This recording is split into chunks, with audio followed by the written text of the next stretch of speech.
મિત્રો આપણે જોઈ શકીએ છીએ કે આપણે આજે ચોકથી મિત્રો આપણે જે જ્યોત લેવા આવ્યા છીએ એ જ્યોત મિત્રો જ્યોતથી જ્યોત અડાડી અને હવે આપણા ઈશા કાકાએ અહીંયા આપણી આ જ્યોત અહીંયા પ્રગટ કરી છે અને હવે આ જે જ્યોત છે એ ગરબામાં મિત્રો અહીંયા મૂકવામાં આવી રહી છે. બોલો આજે શક્તિ અંબે માત કી જય.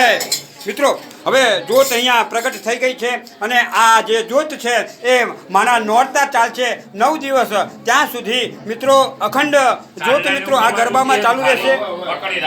મિત્રો હવે આપણે જોઈ શકીએ છીએ કે જેને આ જ્યોતનો જે સર છે એ આપણા કેશુભાના જે દીકરાની જે દીકરી છે એ વિષ્ણુભાઈની દીકરી હવે આ ગરબાનું અહીંયા પૂજન કરી રહી છે જેની અંદર આપણી અખંડ જ્યોત પ્રગટ થઈ ગઈ છે. જો મિત્રો હવે આપણા ગરબાને આ નાળાસળી મિત્રો અહીંયા બાંધવામાં આવી રહી છે. મિત્રો આપણે જોઈ શકીએ છીએ કે અહીંયા જે અખંડ જ્યોત પ્રગટ થઈ છે અને હવે આપણી જે કેશુભાની જે દીકરી છે એ હવે અહીંયા એ ગરબો મિત્રો અહીંયા ઉપાડી રહી છે.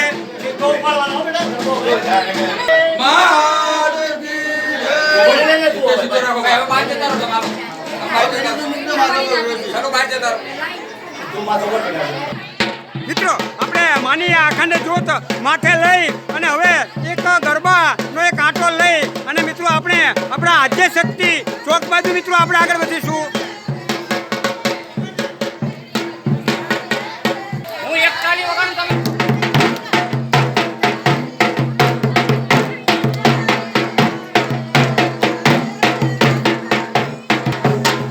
હવે આપણે આપણી આ માની અખંડ જ્યોત સાથે આપણી મિત્રો બસ સ્ટેન્ડ પાસે આદ્ય શક્તિ ચોકમાં જ્યાં માંડવી આવેલી છે એ બાજુ મિત્રો આપણે આગળ વધી રહ્યા છીએ.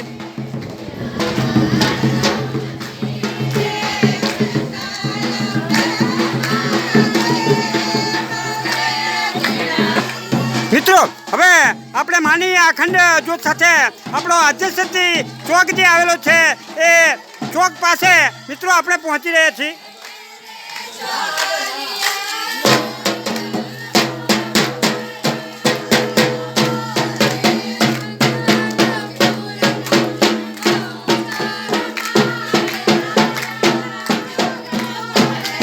મિત્રો હવે આપણે માની અખંડ જ્યોત અને ધજા સાથે મિત્રો અહીંયા આ માના ચોકમાં મિત્રો આવી ગયા છીએ. હવે આ 5 બહેનો દ્વારા આપણા આ માની અખંડ જ્યોતના ગરબાને મિત્રો અહીંયા મૂકવામાં આવશે અને 9 દિવસ સુધી એ અખંડ જ્યોત ચાલશે.